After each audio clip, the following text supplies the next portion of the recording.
우리 함께 하나님 말씀 나누겠습니다. 신명기 17장 14절에서 20절까지의 말씀입니다. 신명기 17장 14절에서 20절까지의 말씀을 제가 한 절, 우리 성도님들이 한 절 번갈아 가며 봉독합니다. 신명기 17장 14절부터 봉독하겠습니다.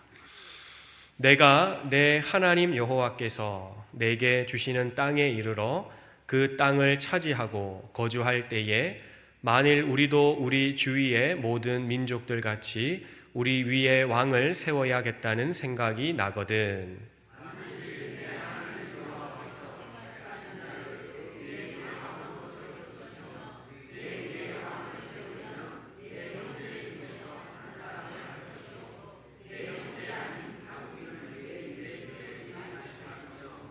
그는 병마를 많이 두지 말 것이요 병마를 많이 얻으려고 그 백성을 애굽으로 돌아가게 하지 말 것이니 이는 여호와께서 너희에게 이르시기를 너희가 이후에는 그 길로 다시 돌아가지 말 것이라 하셨음이며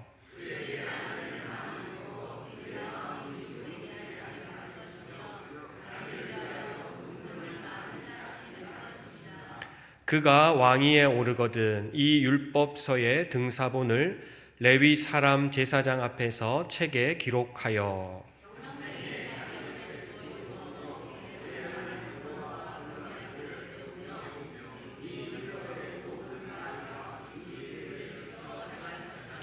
우리 함께 봉독하겠습니다.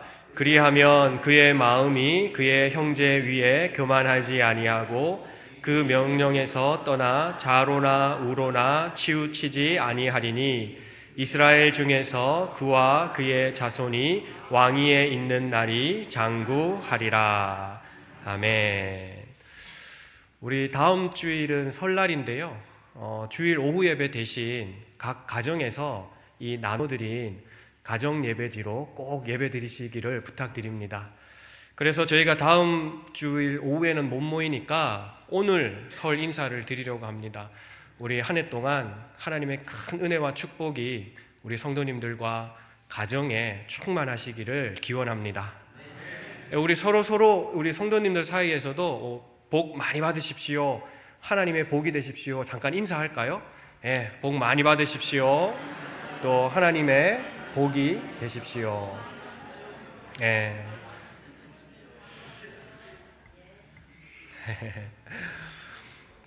신명기 말씀은 하나님께서 우리에게 주시는 말씀으로 이루어져 있습니다. 그런데 오늘 말씀은 독특하게 이스라엘 백성이 하나님께 요구하는 말씀입니다. 그래서 신명기 말씀 중에서는 단 한 차례 이스라엘 백성이 하나님께 우리 이렇게 좀 해주세요 라고 요구했던 말씀이 한 차례 나오는데요. 그 말씀이 바로 오늘 본문의 말씀입니다. 결국 하나님께서는 이 이스라엘 백성들의 요청을 들어주시는데요. 어찌 보면 하나님께서 명령하신 말씀이라기보다는 허용하신 말씀이다라고 정의하는 것이 더 옳을 것 같습니다. 그렇다면 하나님께서 왜 이 말씀을 허용하셨을까요? 하나님께서는 이 말씀을 통해서 우리가 또 다른 교훈을 배우기를 원하신다는 거예요. 하나님께서 허용하신 이 말씀의 내용은 이렇습니다. 우리에게 왕을 세워 주십시오. 우리도 다른 나라처럼 왕이 있었으면 참 좋겠습니다. 이렇게 하나님께 요청을 하게 되죠. 그런데 하나님 입장에서는 이 말이 썩 기분 좋은 말은 아닙니다. 왜냐하면 애굽에서 인도하여 낼 때부터 가나안 땅에 들어간 이후의 모든 순간에 오직 왕은 여호와 하나님 한 분이셨기 때문입니다. 그런 점에서 이 이스라엘 백성들이 여호와께서 왕이심에도 불구하고 그 사실을 부인한 나머지 우리에게 왕을 세워주십시오 하는 것이 하나님 보시기에 얼마나 마음이 아프셨겠습니까? 그럼에도 불구하고 여호와 하나님께서는 너희에게 왕이 필요하다면 내가 세워줄 터이니 그 세워지는 왕은 이러이러한 사람이어야 한다라고 규정해 주시는 말씀이 오늘 말씀의 내용입니다. 그러면 왜 이스라엘 백성들은 왕을 세워달라고 요구하게 됐을까요?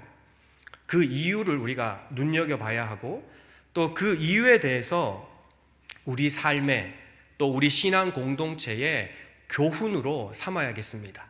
그러면 이스라엘 백성들이 왕을 세워주십사 하나님께 요청한 그 이유를 우리가 함께 찾아보려고 하는데요. 사무엘상 8장 19절 말씀 한번 찾아볼까요? 사무엘상 8장 19절.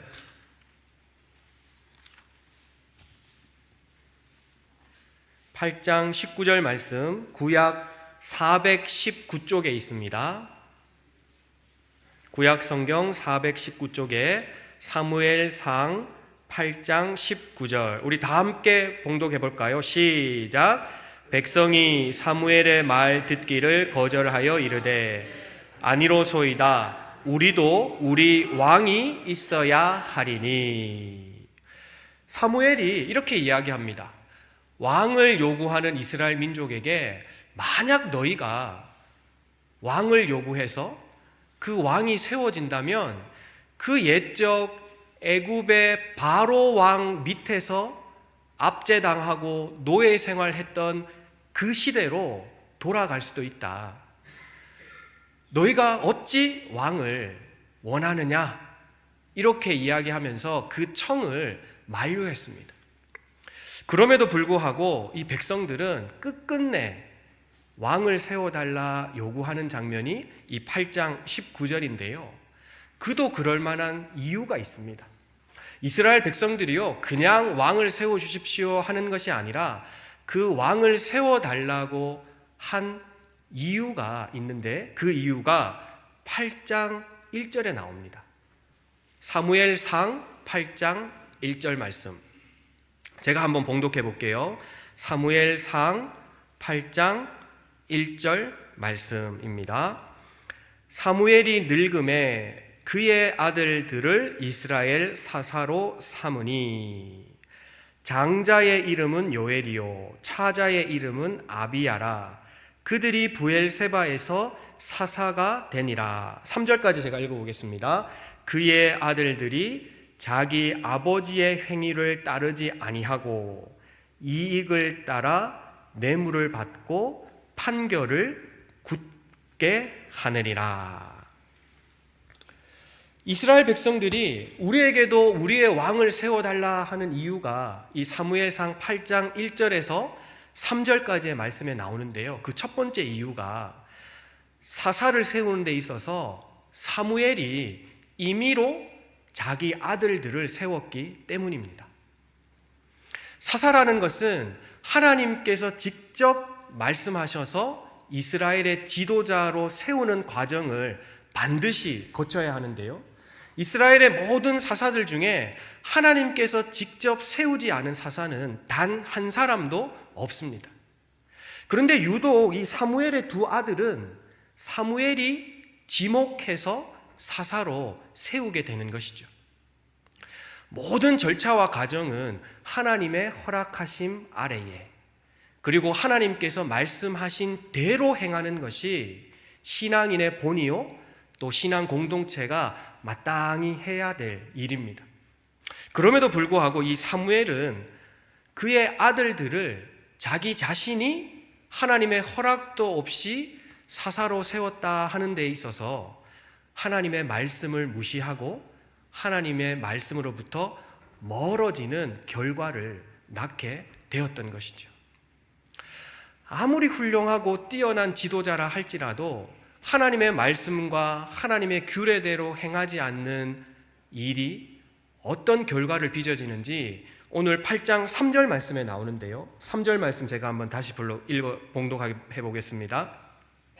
그의 아들들이, 이 사사로 세워진 사무엘의 아들들이 아버지의 행위를 따르지 아니하고, 이 역대 사사들 중에 마지막 사사이자 그리고 하나님 앞에 가장 헌신적으로 섬겼던 사사가 사무엘 아닙니까? 그런데 이 사무엘의 행위를 그 아들들은 따르지 아니했다는 거예요. 하나님 앞에서 신실하게 섬기고 하나님 앞에서 온전히 이스라엘 백성들을 위해서 일하기보다는 그의 아버지의 길이 아니라 그 정반대의 길로 갔는데 3절 하반절에 그 이야기가 나오죠. 이익을 따라 뇌물을 받고. 하나님께서 신명기 말씀 중에서 가장 강조하는 말씀 중에 하나가 정의와 공의로 판단할지니라는 말씀이에요. 사람을 외모로도 보지 말고 사사로운 뇌물 때문에 판결을 굳게 하지 말라는 하나님의 말씀이 있음에도 불구하고 이 사사로 세워진 이 두 아들은 정면으로 하나님의 말씀을 도전하는, 뇌물을 받고 판결을 굳게 한다는 거예요. 이렇게 하나님의 말씀과 하나님 앞에 섬김이 잘못된 개인이 리더로 세워지면 이런 문제들이 발생한다는 것이죠. 그래서 이스라엘 백성들이 요구하는 것이 바로 우리도 왕을 세워주십시오. 우리에게도 왕이 있어야겠습니다. 이 요구를 하는데요. 단순히 이 요구는 왕을 세워주십사 하는 그 요구가 아니라 이스라엘의 모든 통치의 원리를 하나님의 말씀이 아니라 인간의 제도에 의지하겠다라는 말씀과 똑같은 거예요. 그런데요, 신앙 공동체나 신앙인은 하나님의 말씀의 원리에 반드시 순종해야 합니다. 신앙인과 신앙 공동체는 하나님의 말씀 속에서 해법을 찾고 그 말씀을 어떻게 구현할까 하는 것을 가장 우선적으로 삼아야지 어떠한 제도나 규칙이 먼저 설 수는 없다는 거예요. 그런데 늘 문제가 생기면 우리는 규칙을 생각하고 어떤 제도를 자꾸 보완하려는 습성이 우리에게 일어난다는 겁니다. 그런데요, 교회 공동체나 우리 삶의 문제는 제도나 규칙으로 인해서 개선되는 것이 아니라 오직 하나님의 말씀으로 인해서 변화되고 해결된다는 사실을 믿으시기 바랍니다. 결코 이 신앙 공동체는 제도로 운영되는 공동체가 아니라는 점입니다. 아무리 뛰어난 제도를 우리가 개발하고 적용한다고 해도 그것은 늘 허점이 생기고 그 속에서 갈등과 분열이 야기된다는 거예요. 이스라엘 백성들도 여호와 하나님이 계심에도 불구하고 사사들이 온전히 행하지 못하는 그 문제 때문에 그들은 하나님 앞에 더 신실한 사사를 세워주십시오라고 요구한 것이 아니라 제도를 가지고 와서 자신들의 문제를 해결하려고 했다는 데에서 가장 큰 문제가 있는 것이죠. 오늘날의 문제, 그리고 우리가 당면한 개인적이든 교회 공동체의 문제는 결코 제도와 규칙으로 변화되거나 해결할 수 없습니다. 오직 하나님의 말씀으로, 그리고 그 말씀이 빚어낸 우리의 실천으로만 우리가 당면한 문제와 어려움을 헤쳐나가게 되는 것이죠. 그래서요, 우리는 말씀의 등불이 꺼지지 않도록 늘 그 불을 밝혀야 합니다. 말씀의 등불이 꺼지는 순간 우리는 어디로 가야 할지, 또 우리가 어디로 가고 있는지를 전혀 짐작할 수 없기 때문입니다. 그래서 시편 119편 105절에 주의 말씀은 내 발의 등이요 내 길의 빛이니이다 라고 말씀하시는 것이죠. 사무엘의 두 아들들이 하나님의 말씀의 등불을 지키지 못하고 그 등불이 꺼지는 순간 이스라엘 백성들은 멸망의 길에 들어서게 된 것이죠. 우리가 열왕기서를 쭉 읽어보면 아시겠지만 왕들로 인해서 결국 이스라엘과 남유다가 멸망에 이르지 않습니까? 인간의 제도의 끝은 결국 멸망과 사망의 길로 갈 수밖에 없다는 것을 역사 속에서도 여실히 증명하고 있다는 것이죠. 그래서 우리 공동체가 살아나려면 우리가 두 가지 등불이 꺼지지 않도록 날마다 그 등불을 지키는 사람들이 있어야 되는데, 그 첫 번째가 말씀의 등불이 꺼지지 않도록 늘 그 불을 지켜야 한다는 거예요. 그리고 두 번째는 기도의 등불이 꺼지지 않도록 그 등불의 기름을 계속 공급해야 한다는 사실입니다. 옛적 제사장들도 여호와 제단에 있는 그 불이 꺼지지 않기 위해 밤낮 그 불을 잘 간수하고 그 불이 꺼지지 않도록 그 불을 위해서 24시간 순종하지 않았습니까? 그리고 성전을 지키는 모든 사람들의 가장 첫째 되는 임무는 여호와의 불이 꺼지지 않도록 했다는 데 있다는 점을 우리가 기억해야 한다는 것이죠. 우리는 말씀의 등불이 꺼지지 않도록 말씀을 자주 접하고 수시로 접하고 그 말씀 속에서 우리의 해법을 찾아가야 한다는 것이죠. 그리고 그 말씀이 기도의 등불에 기름이 되어서 그 등불이 꺼지지 않을 때에 우리 교회 공동체가 어디로 나아가는지, 그리고 내 삶의 방향이 어디에 초점이 맞춰져 있는지를 밝히 알 수 있다는 거예요. 그래서 당부하건대 제도나 규칙을 손봐서는 결코 우리의 삶이 개선되거나 우리 교회 공동체가 더 좋아질 수는 없습니다. 말씀의 등불이 살아있고 기도의 등불이 꺼지지 않는 교회야말로 온전히 변화되고 부흥하는 교회가 될 줄로 믿습니다. 다만 말씀의 등불과 기도의 등불 아래에 규칙과 제도는 수단에 불과할 뿐이죠.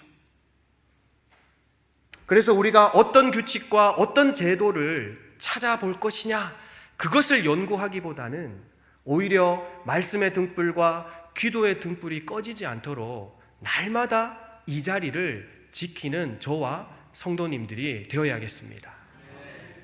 그런 저와 성도님들이 될 줄로 믿습니다. 그러면 우리 교회는 그 등불 아래에 성령의 뜨거운 역사가 일어나게 될 줄로 확신합니다. 이렇게 말씀의 등불과 기도의 등불이 공동체를 살아나게 하는 것이죠. 그런데요, 오늘 주신 이 말씀이 공동체를 위한 말씀만은 아니에요. 그럼 내 삶은 어떻게 말씀과 기도로 운영되어야 되느냐 하는 구체적인 예를 하나님께서 3가지로 들고 계시는데요, 그 내용이 첫 번째, 하지 말아야 될 것과 해야 할 것을 크게 2가지로 구분해 놓으십니다. 먼저 하지 말아야 될 것을 3가지로 얘기하시는데, 다시 신명기 말씀으로 돌아오면 신명기 말씀 16절에 그는 병마를 많이 두지 말 것이며, 이 말씀을 우리가 접할 때 주의해야 될 게 있어요. 아유, 나는 왕이 아닌데 이 왕에게 국한되는 말씀 아닌가? 절대 그렇지 않습니다. 오히려요, 왕이기 때문에 이러한 유혹에 더 많이 노출돼 있다 뿐이지, 하나님께서는 왕을 비롯한 하나님의 백성 모두에게 이러한 유혹으로부터 멀리 떨어져 있을 것을 명령하고 계신다는 거예요. 그러니 나의 신분이 왕이냐 아니냐가 중요한 게 아니에요. 다만 나의 정체성이 하나님의 백성이라면 이 말씀을 오롯이 지키고자 힘쓰고 애써야 한다는 것이죠. 왕만이 이러한 유혹에 빠지는 것이 아니라 하나님의 백성 모두가 이러한 유혹에 빠질 수 있는데요, 다만 높은 자리에 있을수록 그 유혹에 더 많이 노출되고, 또 낮은 신분의 사람일수록 그 유혹에 적게 노출되었다 뿐이지, 언제나 악의 유혹은 우리를 호시탐탐 노리고 있다는 사실을 주의해야 한다는 거예요. 그래서 첫 번째는 16절에 병마를 많이 두지 말라 이야기하는데요. 이 병마라는 게 쉽게 얘기하면 전차, 요즘으로 이야기하면 탱크 같은 겁니다. 전쟁에서 탱크나 전차가 있으면 항상 그 전쟁은 우위에 있기 마련이에요. 그리고 고대에서는 이 말이 굉장히 귀했기 때문에 말탄 군사 둘 셋만 있어도 웬만한 땅에서 전쟁하는 수십 수백 명의 군사들보다 훨씬 전쟁에 이기기에 용이했다는 거예요. 그래서 왕들이요, 할 수 있는 한 최대한 말을 많이 사들이려고 애를 썼는데, 문제는 이 말은 애굽에서만 팔더라는 거예요. 당시에는 말이 흔하지 않아서 애굽에서만 병마용 말을 훈련시키고 그 말들을 길렀는데요. 그래서 모든 이 애굽의 주변 왕들이 그 애굽에 가서 말 한 필 사오는 거를 소원으로 여겼다는 거예요. 요즘도 비슷하죠. 요즘도 뭐 미국이나 이런 최강국이 핵무기를 보유하는데 그 핵무기를 웬만한 나라는 그 기술을 어떻게 해요? 알려주지 않잖아요. 그리고 핵무기를 주려고 하지도 않잖아요.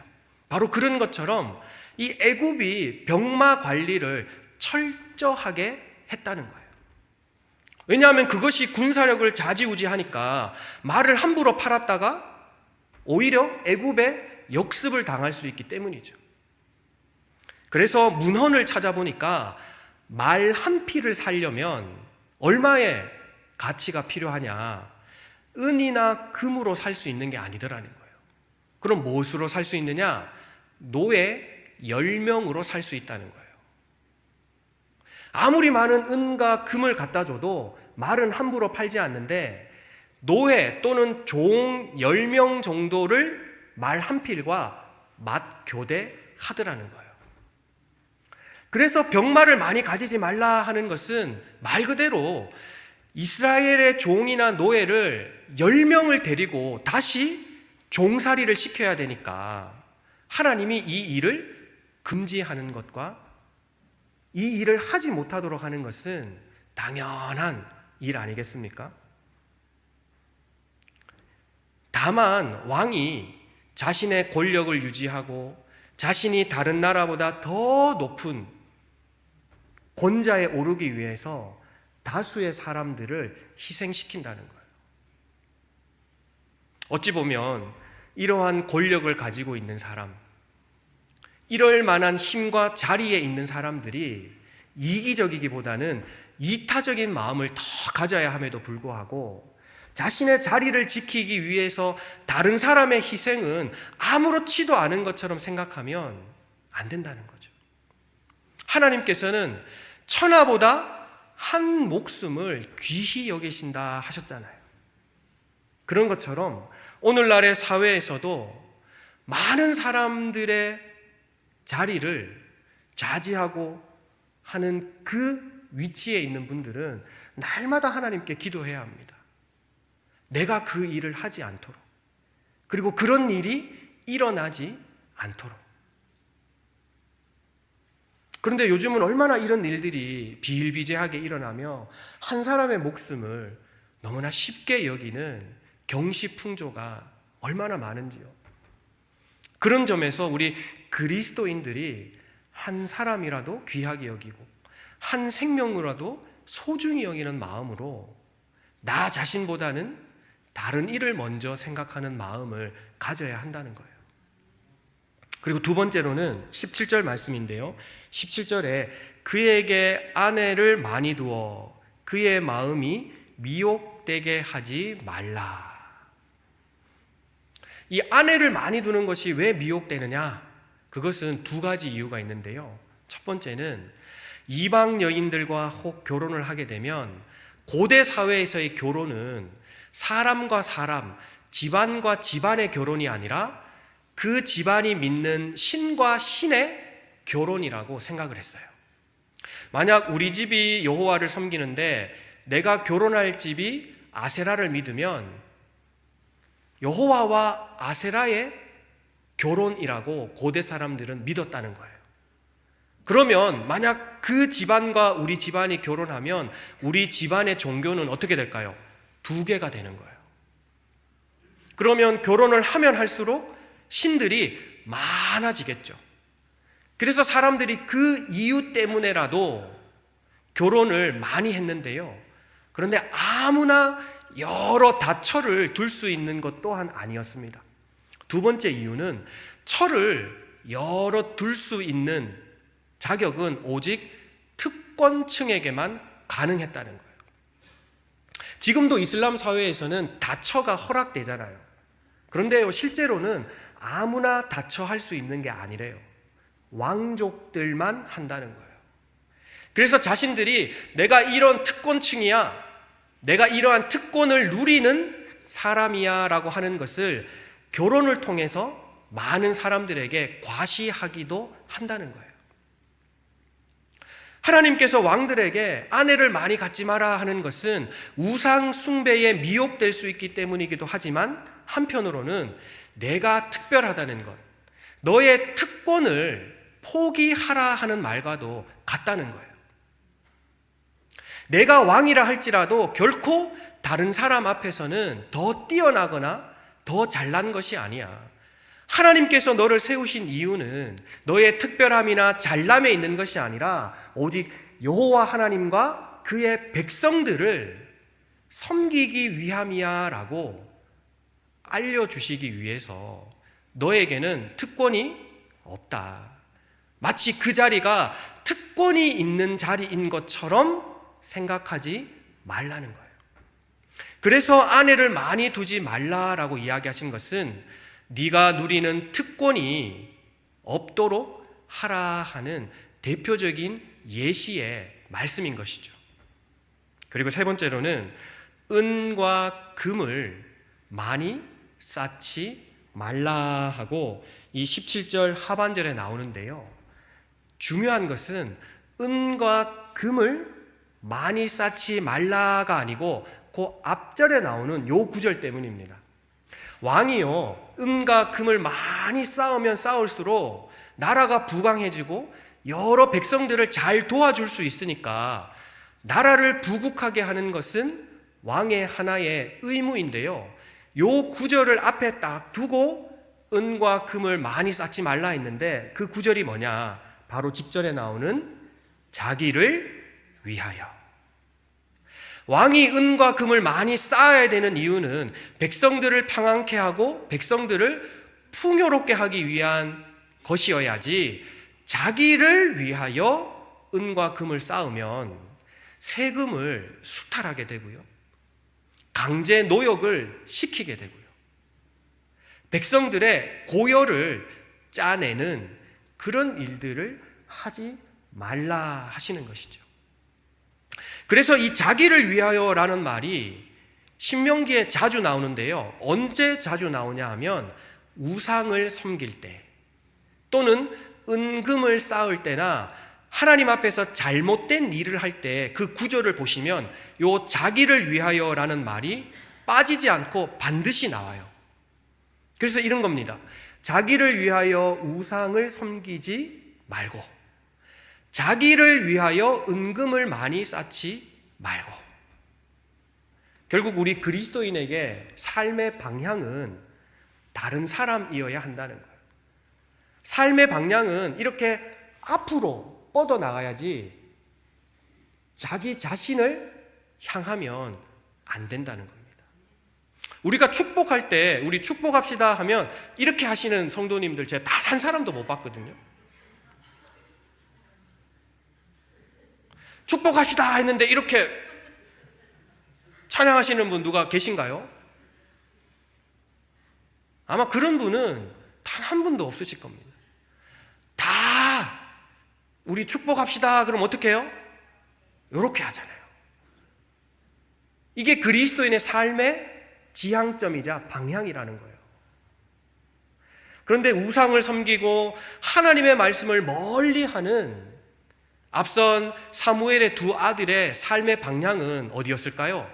이것이 아니라 뇌물을 받고 판결을 굽게 하는 자기를 위한 삶으로 방향의 초점이 맞춰져 있더라는 거예요. 어디 은금의 문제인가요? 병마를 많이 가지는 것과 아내를 많이 가지는 것 또한 삶의 방향이 어디로 맞춰져 있죠? 이렇게 맞춰져 있는 것은 결코 그리스도인의 삶이 아니다는 거예요. 우리의 삶의 방향은 반드시 상대를 향해서 맞춰져야 하고, 우리 삶의 지향점은 반드시 내어놓는 거여야지 결코 가지는 것이 아니라는 겁니다.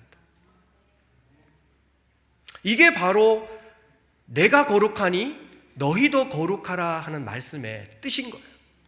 왜냐하면 여호와 하나님께서는 여호와 하나님의 삶의 방향도 우리를 위해서 모든 것을 내어놓으시고, 우리를 위해서 심지어는 자신의 외아들 독생자를 아낌없이 주셨잖아요.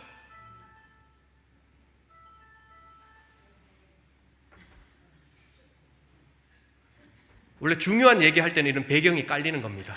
신경 안 쓰셔도 됩니다. 우리 여호와 하나님의 삶의 방향만 봐도 자기 자신을 위해서 한 것이 단 하나라도 이 성경책에 기록되어 있던가요? 없습니다.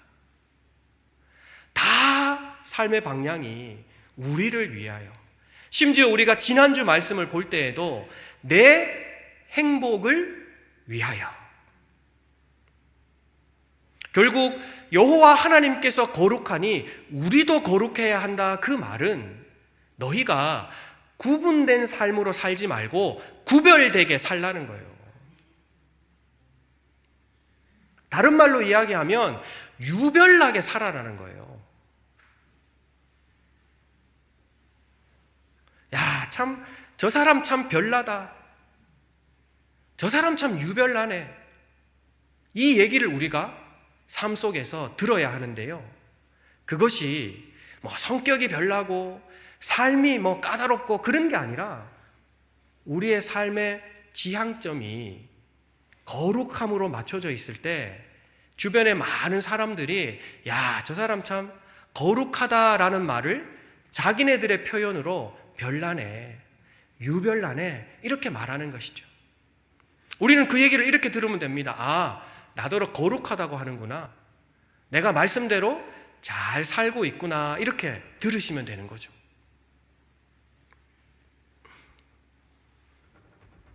이 세 가지를 하나님께서는 금하셨다는 거예요. 왕들뿐만 아니라 하나님의 백성인 모두가 삶의 지향점을 내어놓고 방향을 앞으로 뻗어나가게 하셨다는 것이죠. 그런데요, 이러한 삶의 원리에 가장 근간이 되고 근본이 되는 한 가지를 할 것을 강조하셨는데요, 그 말씀이 우리 한번 찾아볼까요? 18절 말씀과 19절 말씀입니다. 제가 한번 봉독해 보겠습니다. 그가 왕 위에 오르거든 이 율법서의 등사본을 레위 사람 제사장 앞에서 책에 기록하여 평생에 자기 옆에 두고 읽어 그의 하나님 여호와 경외하기를 배우며 이 율법의 모든 말과 이 규례를 지켜 행할 것이라. 오직 여호와 하나님의 말씀의 등불을 늘 가까이에 둬서 너희의 눈이 어두워지지 않도록 하라고 하나님께서 당부하시는데요, 19절 말씀 보시면 평생에 자기 옆에 두래요. 그리고 그 말씀을 배우라는 거예요. 그리고 배웠으면 지켜서 행하라는 거예요. 혹시 주일날 오전이 가장 미세먼지가 많은 때인 거 혹시 아십니까? 주일날 오전 주로 한 8시경에 미세먼지가 최고치로 올라간대요. 왜 최고치로 올라가는 줄 아세요? 성경책 먼지 턴다고. 교회는 들고 와야 되니까. 주일날 일부 예배 시작되기 한 8시쯤에 측정을 해보니까 유독 미세먼지가 많더라는 거예요. 왜 많은지 그 원인을 조사했더니 한 주간 동안 놔뒀던 성경책에 다들 이렇게 먼지를 털고 이렇게 들고 오시니까 미세먼지가 팍 올라갈 수밖에 없더라는 제 나름의 분석입니다. 아마 우리 동암의 가족은 이런 분이 없을 줄로 믿습니다. 네. 평생에 늘 옆에 두시고 수시로 말씀을 읽으셔야 한다는 거예요. 그래야 그 말씀이 우리의 빛이 되고 우리의 등불이 되어서 우리의 갈 길을 밝혀 주신다는 거예요. 그런데 이게 불가능한 일이라고요? 절대 그렇지 않습니다. 이 일을 너끈히 해내신 분이 계시는데 그분이 누구시냐? 바로 예수 그리스도시라는 거예요. 우리 한번 예수님께서 어떻게 우리에게 이 본이 되셨는지를 한번 찾아볼 텐데요. 요한복음 13장. 요한복음 13장 12절에서 17절까지의 말씀입니다. 요한복음 13장 12절에서 17절. 제가 한 절, 우리 성도님들이 한 절 번갈아 가며 봉독합니다. 요한복음 13장 12절부터 17절까지입니다. 그들의 발을 씻으신 후에 옷을 입으시고 다시 앉아 그들에게 이르시되 내가 너희에게 행한 것을 너희가 아느냐?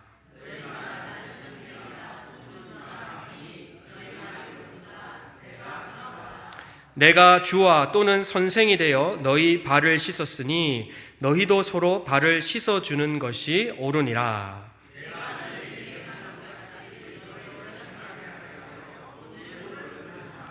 내가 진실로 진실로 너희에게 이르노니 종이 주인보다 크지 못하고 보냄을 받은 자가 보낸 자보다 크지 못하나니 너희가 이것을 알고 행하면 복이 있으리라. 아멘.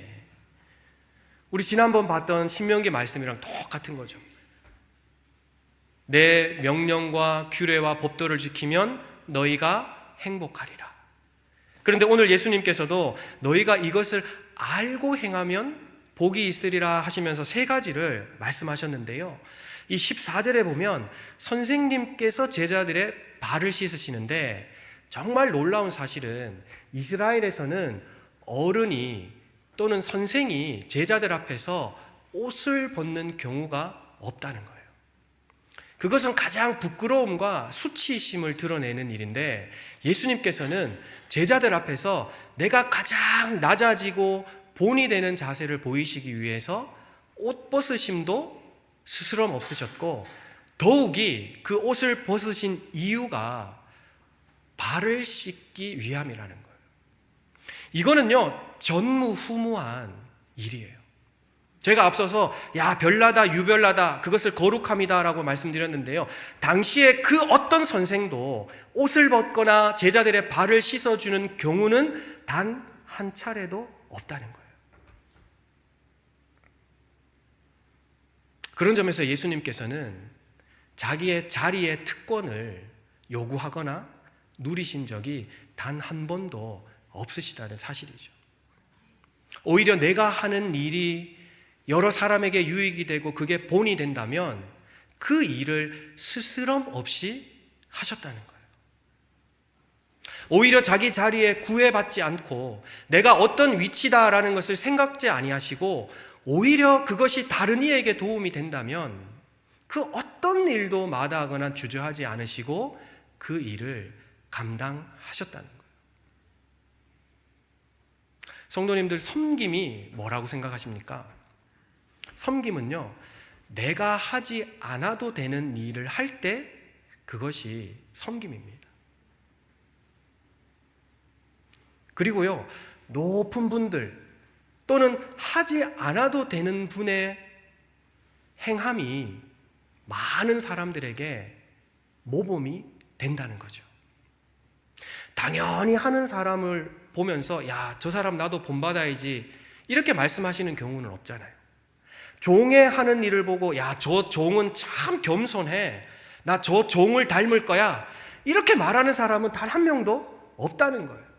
오히려 주인인데도 불구하고 하지 않아도 되는 일을 했을 때 야, 저 주인 내가 본받아야지, 내가 저 주인처럼 내 삶을 살아야겠다라고 다짐하잖아요. 그런 것처럼 우리 교회에 속해 있는 리더십 또는 어른들이 많은 자녀들에게 본이 되려면 예수님 같은 이러한 마음으로 실천하고 삶을 살아가야 한다는 거예요. 또 15절 말씀 보시면 그렇다고 해서 내가 너희에게 행한 것 같이 너희도 행하게 하려 하여 본을 보였노라 하시면서 내가 이렇게 본을 보였다고 해서 내가 하나님 앞에서 어떤 사람으로 있는지 한 번도 의시되거나 한 번도 뽐낸 적이 없으시다는 거예요. 이 16절 말씀에 종이 주인보다 크지 못하고 보냄을 받은 자가 보낸 자보다 크지 못하다. 내가 너희들에게 존경을 받고 내가 이렇게 많은 사람들에게 본이 되었지만 그렇다고 해서 하나님보다 더 높지는 않아. 하나님보다 더 존경하고 하나님보다 더 내가 뛰어난 사람이 아니야. 종은 주인보다 못하고 보냄을 받은 사람은 보낸 자보다 못하다. 그 말씀을 하시면서 예수님께서는 자기 정체성에 대해서 분명히 알고 계시더라는 거예요. 우리가 누구입니까? 우리는 예수 그리스도의 제사함을 얻은 하나님의 자녀이자 그리스도인이잖아요. 그러면 그 그리스도인이라는 그 정체성으로 삶을 어떻게 살아야 되는지를 고민하고 노력해야 한다는 거예요. 오늘 말씀 속에서 우리는 한 공동체를 운영하는 운영의 원리와 또 내 삶을 운영하는 운영의 원리를 함께 묵상해 보았는데요. 중요한 것은 결코 제도나 규칙이 나를 변화시키지는 않더라는 거예요. 오직 우리를 변화시키는 것은 하나님의 말씀 외에는 없더라는 거예요. 그래서 우리가 말씀 앞에서 자주 노출되어야 한다는 거예요. 그래서 우리가 말씀 앞에 늘 서도록 평생의 말씀을 옆에 두고라는 이 구절을 실천해야 한다는 것이죠. 그래서 우리는 하나님의 말씀의 등불과 기도의 등불이 꺼지지 않도록 해야 이 교회가 살아나고 우리의 가정이 살아나고 우리의 삶이 변화될 줄로 믿습니다. 이 말씀의 은혜가 저를 비롯한 우리 성도님들 그리고 가정에 늘 넘쳐나서 말씀과 기도로 살아나는 성도님들 가정 되시기를 주님의 이름으로 축원합니다.